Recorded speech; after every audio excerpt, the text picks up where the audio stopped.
أهؤلاء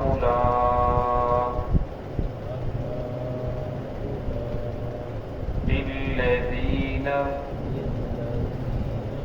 أقسمتم لا ينالهم الله برحمة تدخلوا الجنة لا خوف عليكم ولا أنتم تحزنون ونادى أصحاب النار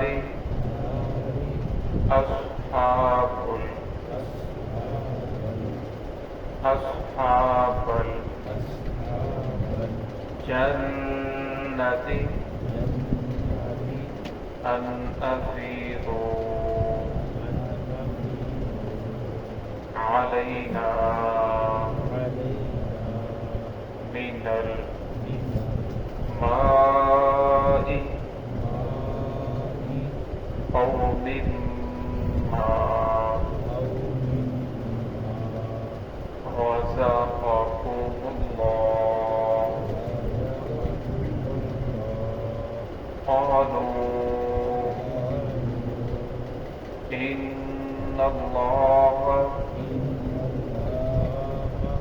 حرمهما على الكافرين.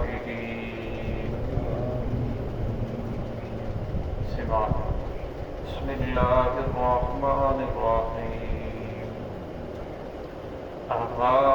أهؤلاء الذين أقسمتم لا ينالهم الله برحمة ادخلوا الجنة لا خوف عليكم ولا أنتم تحزنون ونادى أصحاب النار أصحاب الجنة أن أفيضوا علينا من الماء أو مما رزقكم الله قالوا إن الله حرمهما على الكافرين. أهؤلاء الذين أقسمتم، کیا یہی ہے وہ لوگ اقسمتم جن کے بارے میں تم قسمیں کھاتے تھے لا ینالہم اللہ برحمہ، ہرگز انہیں نہیں پہنچے گی اللہ رب العزت کی رحمت، اللہ کا فضل. ادخلوا الجنۃ، اللہ رب فرمائیں گے داخل ہو جاؤ جنت میں، لا خوف علیکم، تم پر کوئی خوف نہیں ہے، ولا انتم تحزنون، اور نہ تم غمگین ہوں گے، کوئی پریشانی ہوگی.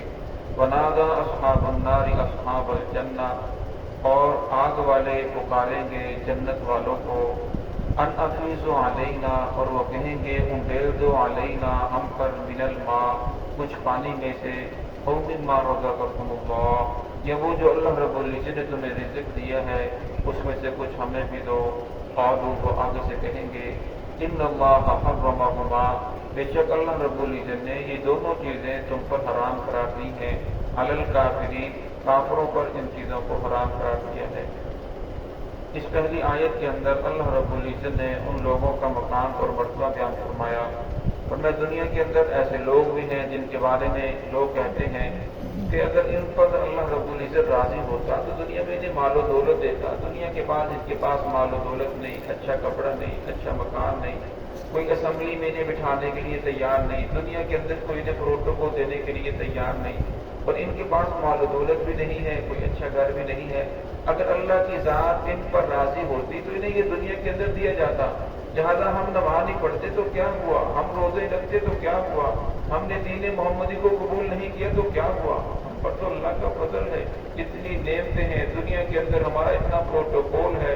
ہمارے اللہ رب العزت نے مال و دولت دیا ہے، اولاد دیا ہے، اچھا گھر کاروبار ہے،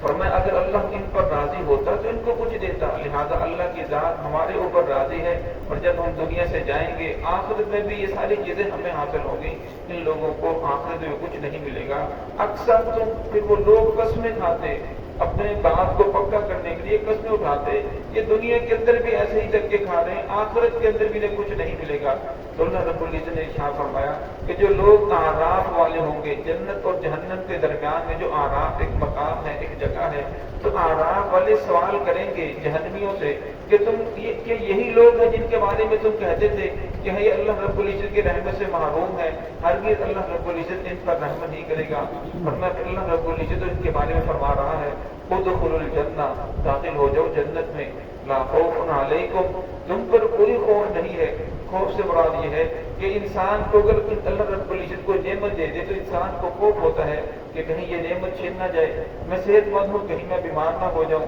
اور میں اگر کوئی بھی انسان کو پریشانی نہ ہو، یہ پریشانی تو ہوتی ہے کہ آخر مجھے موت آ جا رہی ہے، اور میں دنیا کے لیکن جنت کے اندر اللہ رب العزت انسان کو جو نعمت عطا فرمائیں گے اس کے اوپر کوئی خوف نہیں ہوگا، کوئی سوال نہیں ہوگا، یہ نہیں ہوگا کہ کہیں مجھے جنت سے نکال نہ دیا جائے، یہ عروج کہیں زوال کے اندر تبدیل نہ ہو جائے، یہ صحت کبھی بیماری کے اندر تبدیل نہ ہو جائے، یہ جوانی بڑھاپے کے اندر تبدیل نہ ہو جائے، آج تو میرا ڈنکا بج رہا ہے کل یہ ختم نہ ہو جائے، مطلب وہاں ایسا نہیں ہوگا، وہ ہمیشہ ہمیشہ کی نعمتیں ہوں گی، ہمیشہ ہمیشہ کی راحت ہوگی۔ ولا انتم تحزنون، اور فرمایا انسان غمگین ہوگا، انسان گزشتہ ماضی کے اندر کوئی غلطی ہو جائے تو انسان سوچتا ہے اگر میں ماضی میں ایسے نہ کرتا تو آج ایسا نہ ہوتا، ورنہ جنتیوں کو جنت میں جانے کے بعد اللہ رب العزت ایسا بھی کوئی منظر نہیں دکھائیں گے جس کی وجہ سے وہ پریشان ہو جائیں کہ ہم دنیا کے اندر اللہ رب العزت کو یہ نعمتیں کرتے تو ہمیں یہ انعامات مل جاتے، تو ہمیں اللہ رب العزت جو دل کے اندر خواہش پیدا ہوگی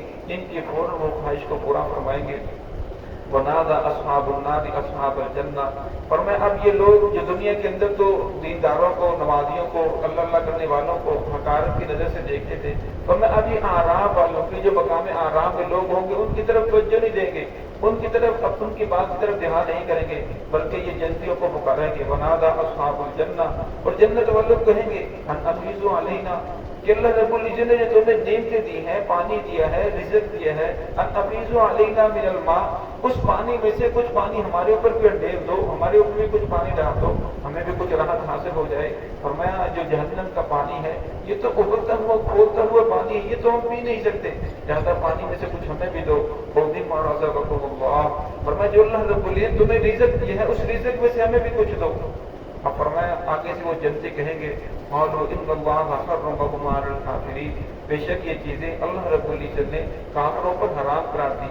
فرمایا یہ بھی ہو سکتا ہے باپ جنت میں ہو، بیٹا دوزخ میں پانی مانگ رہا ہو، باپ دوزخ میں ہو، بیٹا جنت میں ہو، وہاں پانی مانگ رہا ہو۔ یہ بھی ہو سکتا ہے کہ وہاں بھائی بھائی سے پانی مانگ رہا ہو۔ دنیا کے اندر اللہ رب العزت نے یہ رشتے قائم کیے ہیں، فرمایا اولاد کی پرورش سب سے مشکل ترین کام ہے، لیکن ماں کے دل کے اندر اللہ رب العزت نے یہ محبت ڈال دی، وہ ساری تکلیفیں برداشت کرتی ہے لیکن اپنے بچے کی پرورش کرتی ہے۔ اب باپ جو ہے سارا دن محنت مشقت کرتا ہے، لا کر اپنی اولاد کے اوپر نشاور کر دیتا ہے، کیوں؟ اللہ رب العزت کی ذات نے دلوں کے اندر محبت ڈال دی ہے، بھائی بھائی کے اوپر خرچ کر رہا ہے، ایک مسلمان دوسرے مسلمان کے اوپر خرچ کرتا ہے، کیوں؟ اس لیے کہ اللہ رب العزت دلوں کے اندر محبت ڈال دی ہے۔ تو وہاں فرمایا جو دلوں کے اندر محبت ہوگی وہ ایمان والوں کی ہوگی، ایمان والوں کے ساتھ تو محبت ہوگی۔ فرمایا جب قیامت قائم ہوگی تو فرمایا یہ جو محبتیں ہیں، عداوتیں ہیں، ختم ہو جائیں گی، انہی لوگوں کے ساتھ محبت ہوگی جن کے دل کے اندر ایمان ہوگا۔ فرمایا ایمان والے ہی اصل انسان کے بھائی ہیں۔ تو فرمایا اللہ رب العزت ان لوگوں کو آخرت کے اندر کچھ نہیں ملے گا، اس لیے فرمایا کہ دنیا کے اندر کسی انسان کے پاس مال دولت کا آ جانا یہ اللہ رب العزت کی رضا کی دلیل نہیں، اور دنیا کے پاس کسی انسان کے پاس غریبی کا آ جانا، مال و دولت کا نہ ہونا یہ اللہ رب العزت کی ناراضگی کی دلیل نہیں۔ اگر مال و دولت کا ہونا اللہ رب العزت کی رضا کی دلیل ہوتی تو محمد الرسول اللہ صلی اللہ علیہ وسلم کے اوپر ایسے حالات بھی آئے کہ 2 مہینے تک گھر کے اندر چولہا نہیں جلا، ستو کھا کر، کھجور کھا کر اور پانی پی کر کسی کے اوپر گزارا کیا۔ اور جب جس وقت شیب ابی طالب کی جو گھاٹی میں تھے تو وہاں کھجوریں بھی نہیں تھے، درختوں کے پتے کھائے اور پتے کھا کر پانی پیا۔ تو فرمایا مال و دولت کا نہ ہونا یہ اللہ رب العزت کی